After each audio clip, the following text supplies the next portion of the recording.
Harum. Oke, kita mulai dari pendidikan bahasa Jepang. Iya. Kita bahas apa bang?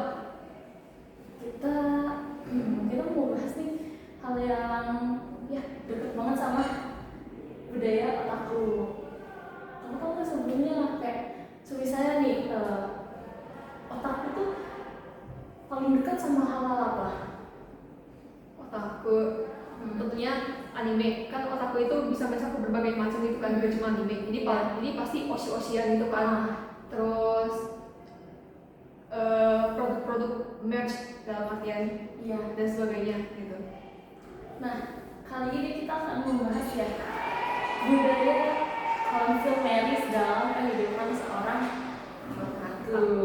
Yeay. Lemas banget.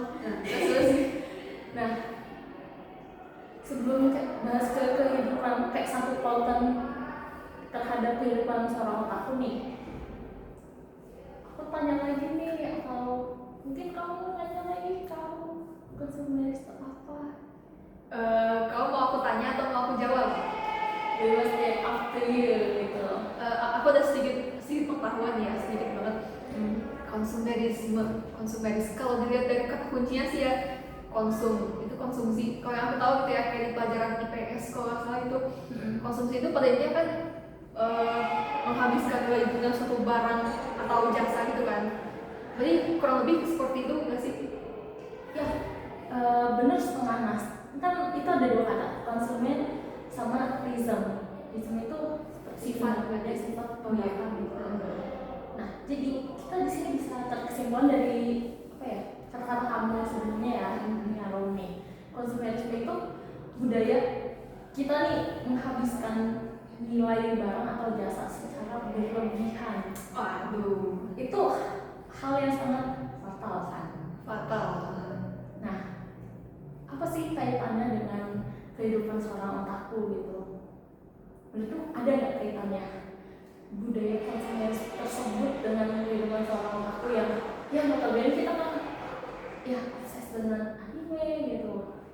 Oh ya, menyangkut 3 kata kunci ya, konsumeris, otaku, dan obses. Ini yang aku pikirkan itu mirip-mirip sama yang dilakukan kayak fans atau K-popers itu mereka kan kayak ngefans, terus aku suka nih, aku nge-stan ini nih, terus mereka terus si hiburannya ini kan entah anime atau apapun atau game atau apa, pasti kan mengeluarkan satu produk gitu kan, kayak aku memproduksi merchandise ini, terus si fans ini karena dia terobsesi gitu, dia pastinya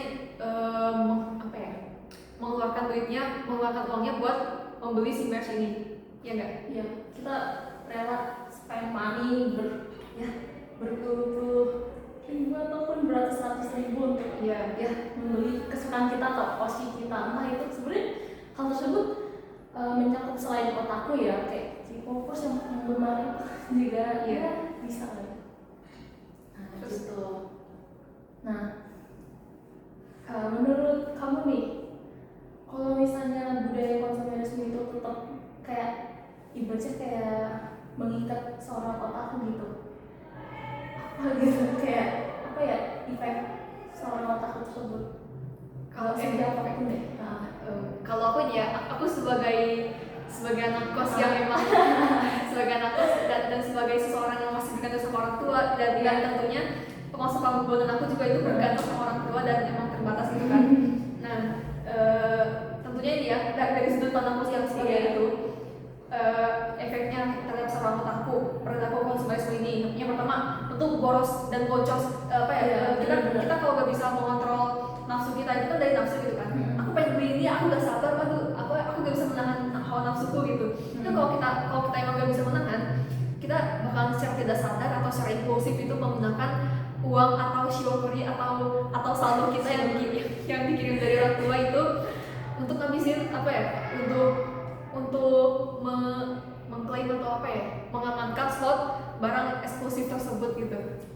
Ya, bener yang dikatakan Arusan ya dalam efek. Ya sebenarnya itu efeknya gak cuma dalam jangka waktu pendek gitu loh, tapi panjang kan, seumur hidup. Maka dari itu ya kita perlu juga kan yang namanya skala prioritas sebagai ibaratnya kayak pedoman kita untuk tidak hidup boros ataupun kecemplung dalam budaya konsumerisme. Iya. Apalagi ya yang kita suka anime, terus terlebih lagi nih nanti pas kita udah internship nih ataupun diugaku ke Jepang. Nah, yang notabene Jepang itu kan kayak surganya dan emang pusatnya itu kan di situ kan. Nah, itu how to control your own impulsive side gitu kan. Impulsive thought gitu kan. Iya, impulsive thought.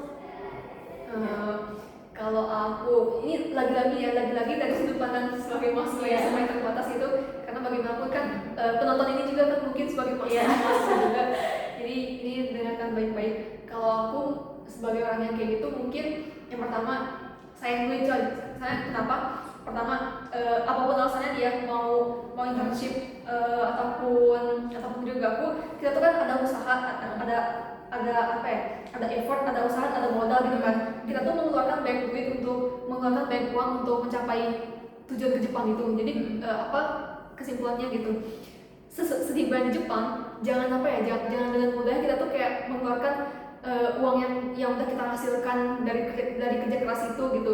Pikirkan juga tujuan-tujuan yang mau kita ambil, yang mau kita capai. Misal selama internship di Jepang kita mau nabung, terus pulangnya kita mau memberangkatkan haji orang tua atau gimana gitu kan. Pikirkan tujuan-tujuan kayak gitu. Terus kedua, pikirkan dari segi kebermanfaatan juga. Apakah barang yang kamu beli ini bakalan bermanfaat untuk jangka waktu yang lama atau enggak, atau sebatas memenuhi rasa nafsu impulsifmu gitu.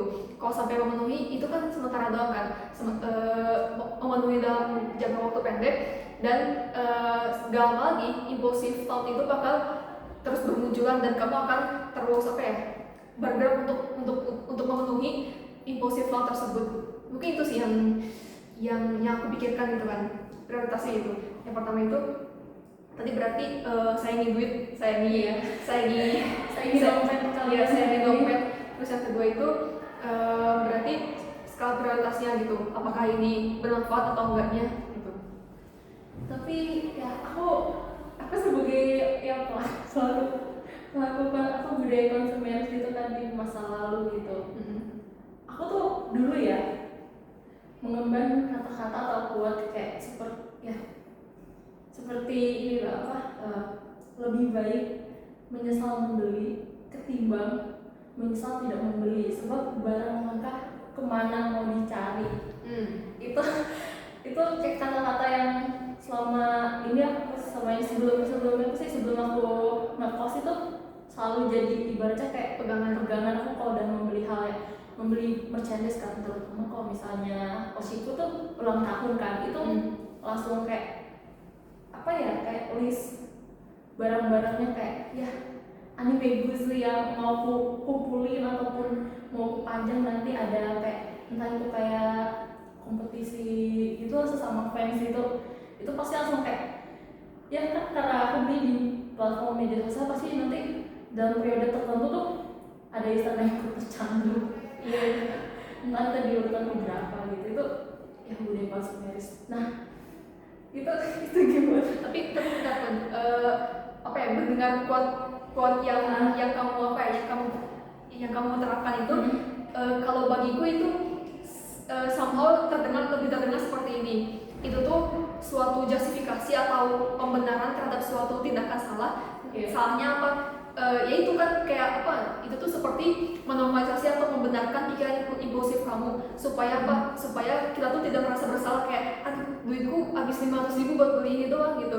Udah gak apa, lebih baik menyesal membeli gitu kan. Nah itu lebih seperti pembenaran dan menghilangkan rasa bersalah kita kalau kita udah menyia-nyiakan uang kita untuk membeli sesuatu yang kurang bermanfaat gitu. Bagiku itu lebih terdengar seperti itu sih.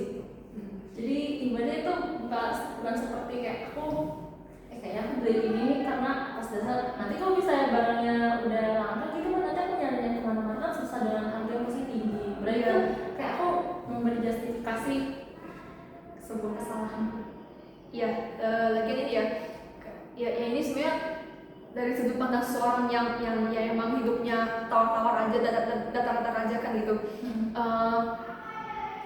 Yang namanya manusia itu kan bertumbuh gitu. Jadi ada yang namanya masa kanak-kanak, masa obsesif, dan seseorang itu akan memasuki masa dewasa gitu kan. Nah, di masa dewasa ini segala sesuatu yang emang di masa lalu itu emang jadi kesenangan kita itu bakalan lambat laun menjadi ini gitu, menjadi sesuatu yang hambar, maksudnya bukan lagi prioritas kita gitu. Emang sih kalau kita apa ya, ada gitu yang namanya kata-kata itu apa ya, intinya kayak bersenang-senang lah selagi emang masih sempat gitu kan. Jadi intinya ada kata-kata itu jangan menyanyiakan masa muda gitu kan, soalnya masa muda itu gak akan terulang.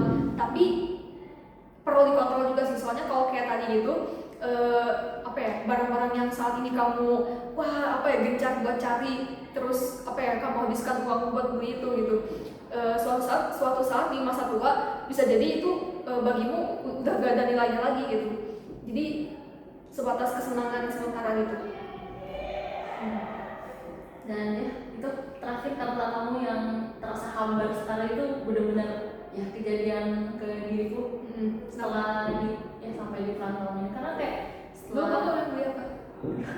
aku koleksi kayak setiap osiku ulang tahun nih, itu ada kayak barang-barang eksklusif kan yang cuma ada di tahun itu dan tanggal tersebut kan.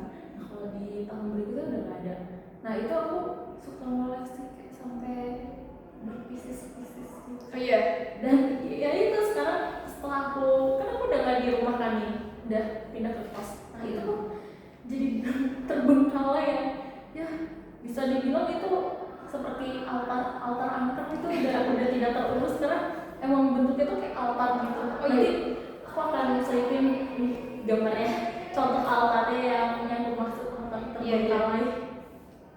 Ya itu karena aku nyusun waktu pas ulang tahun osiku pas tahun 2023. Oh iya. Dan gimana perasaanmu? Maksudnya dinamika perasaanmu dari pas zaman yang masih nge-hype hal tersebut, terus pada saat pertengahan hingga pada saat sekarang kamu udah rasanya katanya udah hambar gitu. Gimana eskalasi emosimu? Di situ benar-benar apa ya, emosi bergejolak itu kayak yang benar-benar yang meletup-letup kayak gitu. Karena